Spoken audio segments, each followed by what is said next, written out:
என்கிட்ட பாத்தீங்க அப்படின்னா ஒரு 10 லட்சம் ரூபாய் போல 2 அக்கௌண்ட்ல சேர்த்து வச்சிருக்கேன். நீங்களும் எப்படி 0 to 10 lakhs அப்படிங்கிற அந்த மேஜிக் நம்பரை ரொம்பவே சீக்கிரமா அடையலாம் அப்படிங்கறத நான் உங்களுக்கு வீடியோ சொல்லி தர போறேன். இந்த வீடியோல நான் ஃபாலோ பண்ணி 10 லட்சம் ரூபாய் சேர்த்து வச்ச 5 டிப்ஸ் சொல்ல போறேன். ஆனா இதை விட முக்கியமா லாஸ்டா சொல்லக்கூடிய 2 டிப்ஸ் தான் ரொம்பவே இம்பார்ட்டன்ட். ஸோ வீடியோவை ஃபுல்லா பாருங்க. நான் Vignesh, this is money, this value your time. So first day 1 வந்து நம்ம 0 rupeesல இருந்து ஆரம்பிக்க போறோம். எவ்வளவு சீக்கிரம் நம்மளால 10 lakhs ரீச் பண்ண முடியும் அப்படிங்கறத இந்த வீடியோல ஃபுல்லா நம்ம பார்க்க போறோம். நீங்க முதல்ல செய்ய வேண்டியது என்ன அப்படின்னா, நீங்க காசு சேர்த்து வைக்கிறதுக்கு முன்னாடி காசு சேர்த்து வைக்கணும்னா எதுக்கு சேர்த்து வைக்கணும் அப்படிங்கிற ஒரு ஐடியாவுக்கு வரணும். நீங்க வந்து ஜஸ்ட் நீங்க எக்ஸ்ட்ரா இருக்க காசுலாம் சேர்த்து வைக்க போறேன் அப்படிங்கிற ஐடியா இருந்தீங்க அப்படின்னா உங்களுக்கு அந்த ஆர்வம் இருக்காது. மனுஷன் வந்து எப்போ இந்த ஆர்வம் இருக்கோ அப்பதான் அதுல அதிகமா ஒர்க் பண்ண ஆரம்பிப்பாங்க. அப்பதான் அதுக்காக எஃபோர்ட் எடுக்க ஆரம்பிப்பாங்க. சப்கான்சியஸா உங்களுக்கு ஒரு தேவை இருக்கணும். அப்படி தேவையே இல்லை அப்படின்னாலும் இந்த மாதிரி ஒரு பெரிய அமௌண்ட்டுக்கு ஏதாச்சும் ஒரு தேவையை நீங்களா மனசுல ஆசையை வளர்த்துக்கோங்க.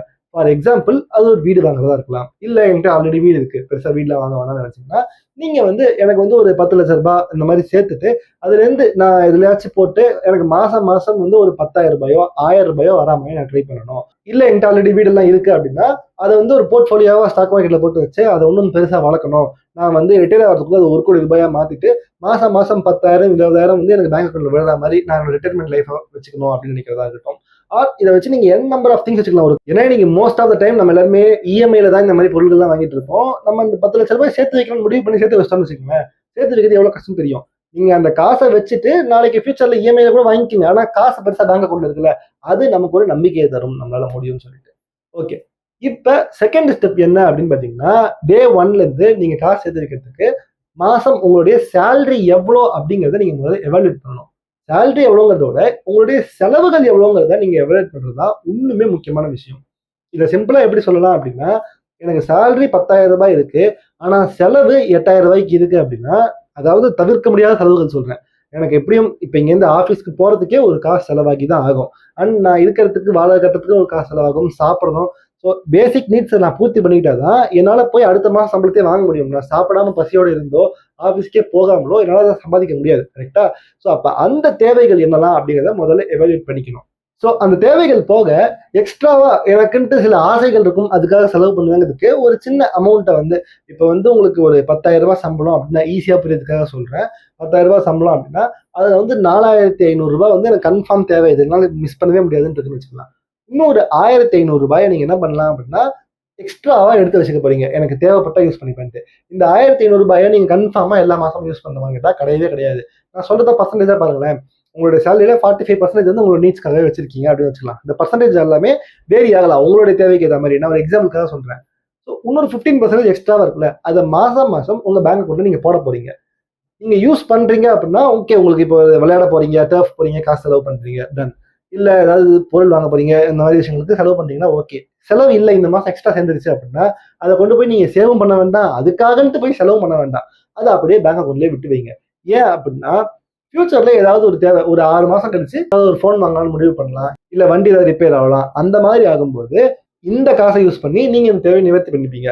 ஸோ இப்போ நீங்க எமர்ஜென்சிக்காக ஏதாச்சும் செலவு பண்றதுக்காக வச்சிருந்த காசையும் எடுக்க வேண்டாம். அதே மாதிரி நீங்க இந்த மாதிரி இன்வெஸ்ட்மெண்ட் காசு இருக்க வேண்டாம். இன்வெஸ்ட்மெண்ட் பண்றதுக்குன்ட்டு ஒரு அமௌண்ட் வச்சிருப்பீங்கல்ல, அதை குறைச்சிக்கவும் வேண்டாம். ஏன்னா முக்கியமான விஷயம் என்னன்னா, நிறைய பேர் நான் மாசம் 2,000 ரூபாய் இன்வெஸ்ட் பண்ணி முடிவு எடுக்கிறது பிரச்சனை இல்லை. ஏதாவது தேவை வரும்போது சரி இந்த மாசம் நான் 500 ரூபாய் கழிச்சு 1,500 ரூபாய் மட்டும் இன்வெஸ்ட் பண்றேன் அப்படிங்கிறது தான் பெரிய பிரச்சனையே. ஏன்னா அது அப்படியே உங்களோட மைண்ட் செட்டை கொஞ்சம் கொஞ்சமா இறக்கி நீங்க சேவ் பண்ணுங்கிற காசை விட்டுட்டு இருக்கிறத மட்டும் தான் நான் போடுவேன் அப்படிங்கிற நிலைமைக்கு உங்களுக்கு தள்ளிடும். மூணாவதா நீங்க செய்ய வேண்டிய மைண்ட் செட் ஷிஃப்ட் என்ன அப்படின்னா, இப்ப நான் சொன்னதுதான்.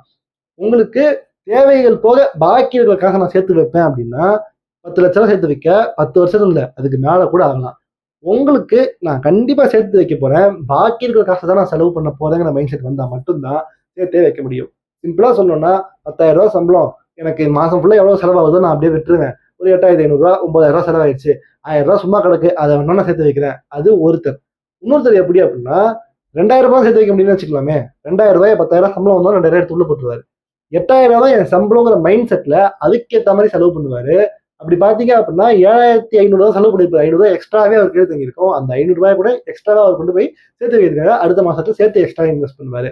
இந்த மைண்ட் ஷிஃப்ட் சம்பளம் வந்த உடனே முதல்ல அதை எடுத்துட்டு போயிட்டு சேவிங்ஸ்ல போட்டுடணும். அதுக்கப்புறமா தான் செலவுகளே. ஃபர்ஸ்ட் செலவா உங்களுடைய சேவிங்ஸ் வச்சுக்கிறது ரொம்பவே ஹெல்ப்ஃபுல்லா இருக்கும் இந்த மாதிரி சேவிங்ஸ் வைக்கிறதுக்கு. 4வதா நீங்க பண்ண போறது இனிமே தான் நீங்க வந்து ஆக்சுவலா சேவ் பண்ணியே வைக்க ஆரம்பிக்க போறீங்க.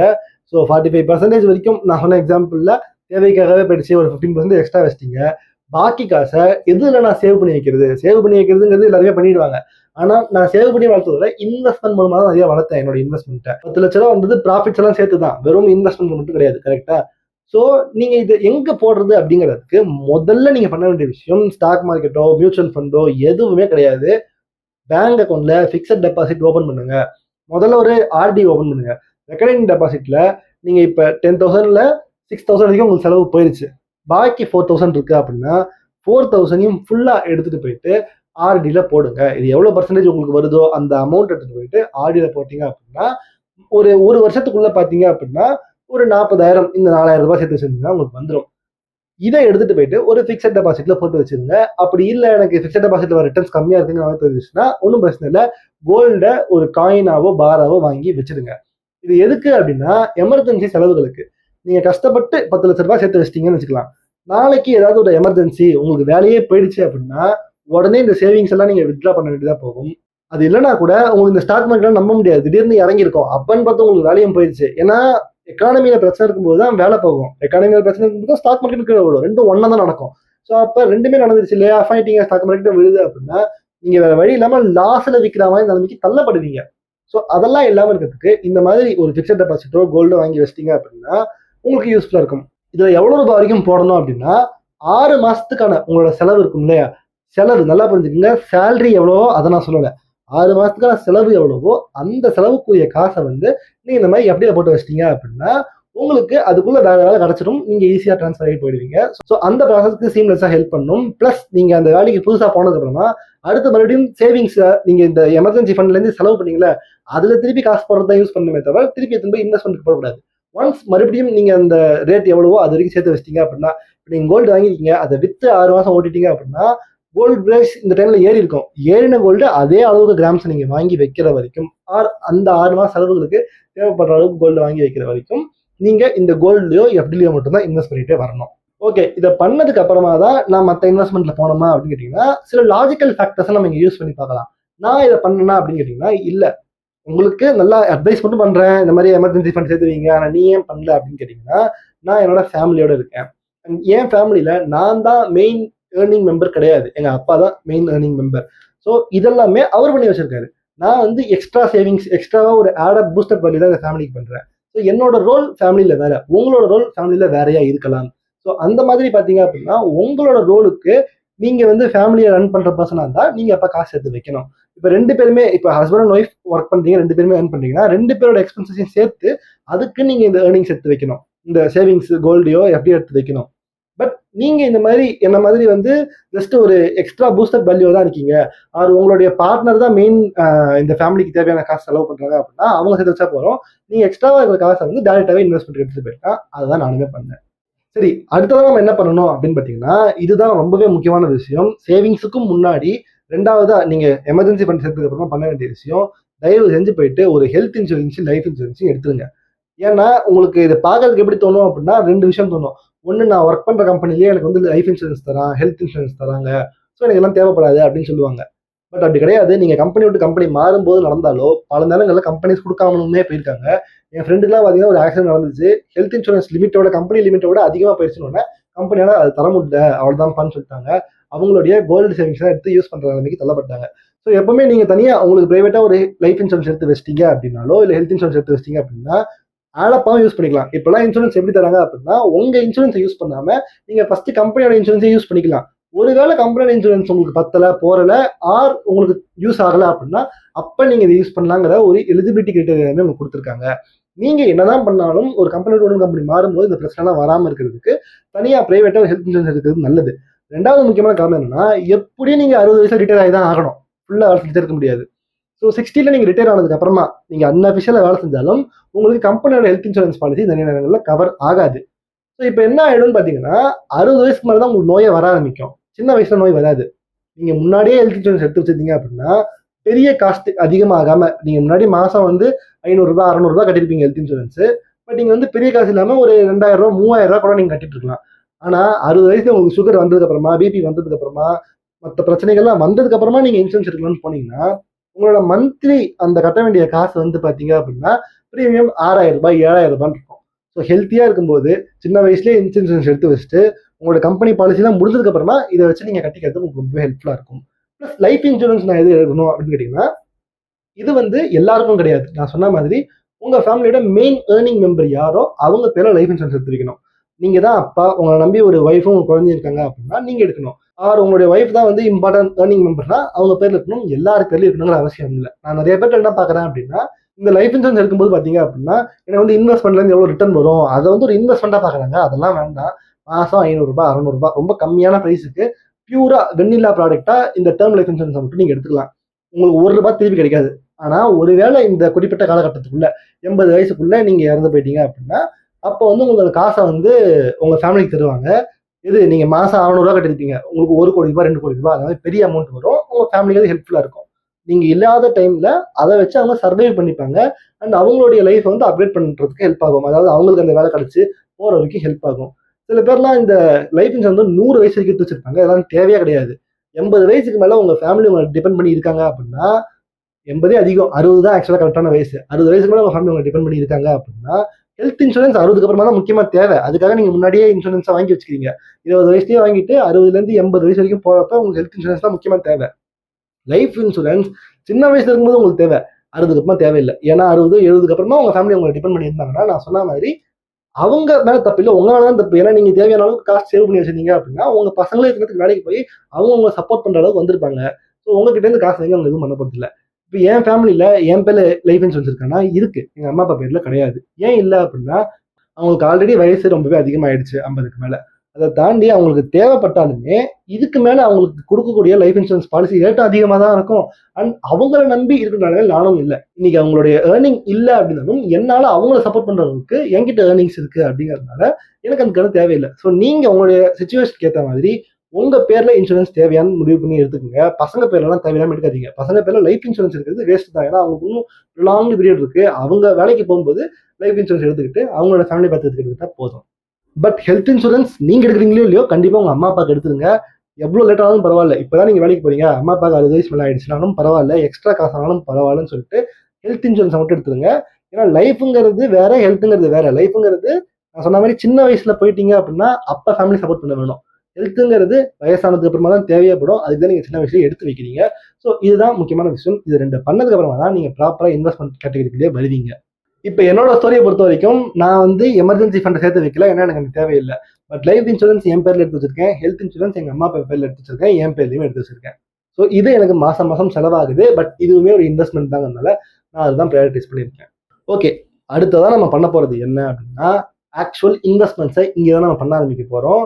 ஸோ இது ரெண்டும் முடிஞ்சதுக்கு அப்புறமா உங்க கையில எவ்வளவு பாக்கி இருக்கோ அதை ஃபுல்லா நீங்க இன்வெஸ்ட்மெண்ட்ல போட போறீங்க. ஸ்டார்டிங்ல நீங்க எதுல இன்வெஸ்ட் பண்ணலாம் அப்படிங்கிறதுக்கு நான் 2 ஆப்ஷன் சொல்லுவேன். ஒன்னு, நீங்க ஸ்டாக் மார்க்கெட்ல டிமெட் அக்கௌண்ட் ஓபன் பண்ணிட்டு கோல்டு பீஸ் அப்படின்னு ஒன்று இருக்கும். ஸோ பேசிக்கா கோல்டு வாங்குறது தான் அது. நீங்க வந்து அது ETF ஸ்டாக் மார்க்கெட் மூலமா வாங்குறீங்க. இது என்னன்னு தனியா எக்ஸ்பிளைன் பண்ணி நம்மளே வீடியோ போட்டிருக்கோம், மேல லிங்க் தரேன், செக் பண்ணி பாருங்க. ரெண்டாவது நிஃப்டி பீஸ் அப்படின்னு ஒன்று இருக்கும். நிஃப்டிங்கிறது ஸ்டாக் மார்க்கெட் டாப் 50 கம்பெனிஸ், இந்தியாவில் இருக்கிற கம்பெனி சேர்த்து வச்சு அதை வச்சு ஒரு ETF ஒரு மியூச்சுவல் ஃபண்ட் மாதிரி பண்ணியிருப்பாங்க. பிகினர்ஸ்க்கு இது போதுமானது. இதுல போயிட்டு இன்வால்வ் ஆகுங்க. அதை தாண்டி நம்ம சேனலை சப்ஸ்கிரைப் பண்ணீங்க அப்படின்னா நீங்க வந்து அதிகமாக அதை பத்தி கத்துப்பீங்க. அப்புறம் தனித்தனியா நீங்களே இண்டிவிஜுவல் ஸ்டாக்ஸ்லாம் இன்வெஸ்ட் பண்ண ஆரம்பிக்கலாம். பட் முக்கியமான விஷயம், நீங்க மொத்த வீடியோவும் பார்த்தாலும் இந்த பாயிண்ட் நான் சொல்ல போறதுதான் இருக்கிறதுல இம்பார்ட்டன்டான ஒரு விஷயம். அது என்ன அப்படின்னா, நீங்க எவ்வளவுக்கு எவ்வளவு சீக்கிரமா இந்த இன்வெஸ்ட்மெண்ட் பண்ணிருக்கீங்களோ அது உங்களுக்கு லேட்டர் பீரியட்ல அதிகமான ரிட்டர்ன்ஸை தரும். பட் லாஸ்ட்ல நீங்க என்னதான் அதிகமான காசை போட்டாலும் பெருசா தராது. நான் உங்களுக்கு சிம்பிளா சொல்லணும் அப்படின்னா, நான் முதல்ல இந்த 4 வருஷத்துல காசு சேர்த்து வைக்க ஆரம்பிக்கும் போது என்னோட சம்பளம் வெறும் 12,000 ரூபாய் தான். 2,000 ரூபாய் மட்டும் செலவு பண்ணிட்டு 10,000 ரூபாய் நான் இன்வெஸ்ட் பண்ணி வைப்பேன். லேட்டர் என்னோட சம்பளம் எவ்வளவுதான் அதிகமாயிட்டே போனாலும் நான் முதல்ல போட்ட அந்த 10,000 ரூபாய் தான் எனக்கு அதிகமான இன்ட்ரெஸ்ட்டை கொடுத்துட்டு இருக்கு. இதுக்கு 2 காரணம் இருக்கு. ஒன்னு என்ன அப்படின்னு பாத்தீங்கன்னா, பேசிக்கா உங்களுடைய சம்பளம் ஏற ஏற நீங்களும் குவாலிட்டி ஆஃப் லைஃபா அப்கிரேட் பண்ணிட்டே தான் போறீங்க. உங்களால அதை தவிர்க்கவே முடியாது. நான் பாத்தீங்கன்னா 15,000 ரூபாய் 12,000 ரூபாய் ஃபோன் யூஸ் பண்ணிட்டு இருந்தேன். பட் இப்போ வீடியோ எல்லாம் எடுக்கிறேன் அப்படிங்கிறதுக்காக நான் தனியா ஒரு 30,000 40,000 ஃபோன் வாங்குறதுக்கு தள்ளப்பட்டிருக்கேன் வீடியோக்காக. ஸோ இதை நான் பண்ணாம ஸ்கிப் பண்ணிக்கலாம்னா அப்வியஸா பண்ணிருக்கலாம். பட் என்னால இப்போ முடியும், நான் அஃபோர்ட் பண்ணணும், என் குவாலிட்டி ஆஃப் லைஃப் இம்ப்ரூவ் பண்ணணும்னு சொல்லிட்டு நான் அதை வாங்கியிருக்கேன். ஸோ அந்த மாதிரி உங்களுக்கு நம்ம சம்பளம் வந்து பிச்சைக்காரனாவே இருக்கிற மாதிரி இருக்கு, கஞ்சமாவே இருக்கிற மாதிரி இருக்கு ஒரு ஃபீலிங் உங்களுக்கே வரும். ஸோ அதனால நீங்க கண்டிப்பா செலவுகள் செய்ய தான் போவீங்க. ஸோ அதனால உங்களுக்கு லேட்டர் பீரியட்ல சம்பளம் ஏறினாலும் பர்சன்டேஜ்ல வந்து சேவிங்ஸ் அதிகமாக இருந்து கொஞ்சம் கஷ்டமா இருக்கும். ஆனா அதை விட முக்கியம், முதல்ல போட்ட அந்த 10,000 ரூபாய் இருக்குல்ல, அது மாசம் மாசம் உங்களுக்கு 2,000 ரூபாய் 3,000 கொடுத்துட்டு இருக்கோம் இப்ப. ஏன்னா அப்ப போட்ட இன்வெஸ்ட்மெண்ட் இப்ப நல்லா காம்பவுண்டிங் ஸ்டாக் மார்க்கெட் ரொம்ப முக்கியமான விஷயம். அதை பத்தி தனியா நம்ம ஒரு வீடியோ பண்ணிருக்கோம். அதையும் லிங்க் செக் பண்ணி பாருங்க. ஸோ அந்த காசு வளர வளர வளர உங்களுடைய வளர்ச்சியில 3/4% வந்து முதல்ல போட்ட 10,000 ரூபாய் கொடுத்துருக்கோம். கடைசியா போட்ட 15,000 ரூபாய் 20,000 ரூபாய் வந்து அந்த அளவுக்கு உங்களுக்கு ரிட்டர்ன்ஸ் கொடுத்துருக்காது. அதனால சீக்கிரமா எவ்வளவு போடுறோமோ அவ்வளவு நல்லது. அண்ட் எல்லாத்தையும் விட செகண்ட் போனஸ் பாயிண்ட் ரொம்ப இம்பார்ட்டன்டான விஷயம் என்ன அப்படின்னா, இந்த மாதிரி 12,000 சம்பளத்தில் நீங்க இருக்கீங்க அப்படின்னா முதல்ல நீங்க இந்த இன்வெஸ்ட்மெண்ட்லாம் விட்டுருங்க, இன்சூரன்ஸ்லாம் கூட விட்டுருங்க. நீங்க ஃபர்ஸ்ட் இன்வெஸ்ட் பண்ண வேண்டியது உங்க மேலதான். இதுதான் தி பெஸ்ட் இன்வெஸ்ட்மெண்டா இருக்கும் யாருக்கா இருந்தாலும். நீங்க முதல்ல உங்களுக்கு வரக்கூடிய சம்பளம் போதுமான அளவுக்கு இருக்கா, இதை வச்சு நம்மளால ஃபேமிலி ரன் பண்ணி சேவிங்ஸ் பண்ண முடியுமான்னு எவாலுவேட் பண்ணுங்க. முடியும் அப்படின்னா நீங்க இந்த ப்ராசஸ் கண்டினியூ பண்ணலாம். முடியாது, இதே சம்பளத்தில் நான் போயிட்டு இருந்தேன் அப்படின்னா எனக்கு வந்து அது கஷ்டமா சேவிங்ஸ் பண்றத விட எனக்கு ஃபேமிலி நடத்துறது கஷ்டமா இருக்குங்கிற நிலைமையில நீங்க இருந்தீங்க அப்படின்னா கண்டிப்பா நீங்க ஏதாச்சும் ஒரு கோர்ஸ் மாதிரி படிச்சு அந்த கோர்ஸ்ல இருக்கக்கூடிய பெனிஃபிட் வச்சு ஒரு பெட்டரான நெகோசியேஷன்ல ஒரு பெரிய சேலரியில ஒரு வேலைக்கு போங்க. அதுதான் தி பெஸ்ட் இன்வெஸ்ட்மெண்ட். ஏன்னா நீங்க எந்த ஒரு நிஃப்டியில் இன்வெஸ்ட் பண்றதா இருக்கட்டும், பெஸ்ட் ஸ்டாக்ல இன்வெஸ்ட் பண்ணாலும் உங்களுக்கு எவ்வளவு பர்சன்டேஜ் ரிட்டர்ன்ஸ் கிடைக்கும்னு நினைக்கிறீங்க? 100% வச்சுக்கலாமா? ரொம்ப இம்பாசிபிளான ரேட்ல தான் 100% தான். ரொம்ப சில ஸ்டாக்ஸ் தான் வளரும். கரெக்டா? அப்படின்னா கூட நீங்க போட்ட 10,000 ரூபாய் வந்து 20,000 ரூபாய் இருக்கும். ஆனா நீங்க ஒரு கோர்ஸ் போய் படிச்சுட்டு 15,000 ரூபாய் சம்பளத்துக்கு நீங்க அந்த கோர்ஸ் முடிச்சதுனால 30,000 ரூபாய் 40,000 சம்பளத்துல போறீங்கன்னு வச்சுக்கோங்களேன். 2 மடங்கு 3 மடங்கு சம்பளத்துல போகலாம். இதுக்கு மேலேயே போகலாம். நீங்க 1,00,000 ரூபாய் சம்பளம் போற வரைக்கும் நீங்க முதல்ல உங்க மேல இன்வெஸ்ட் பண்ணிட்டே இருக்கணும். கண்டினியூஸா கோர்ஸ் எடுத்து படிச்சு அடுத்த வேலைக்கு போயிட்டு இருக்கணும். நானுமே அந்த மாதிரி தான் ஐஏஎம் மேன்ஸ்ல ப்ராடக்ட் மேனேஜ்மெண்ட் கோர்ஸ் எடுத்து படிச்சுட்டு இருக்கேன். ஸோ உங்களுடைய லைஃப் டைம்ல நீங்க எந்த ஏஜ்ல இருந்தாலும் சரி, உங்களோட சம்பளம் போதுமான அளவுக்கு இல்லை அப்படின்னா உங்க மேலதான் நீங்க ஃபர்ஸ்ட் இன்வெஸ்ட் பண்ணணும். ஸோ அதை நீங்க கம்ப்ளீட்டா பண்ணுங்க.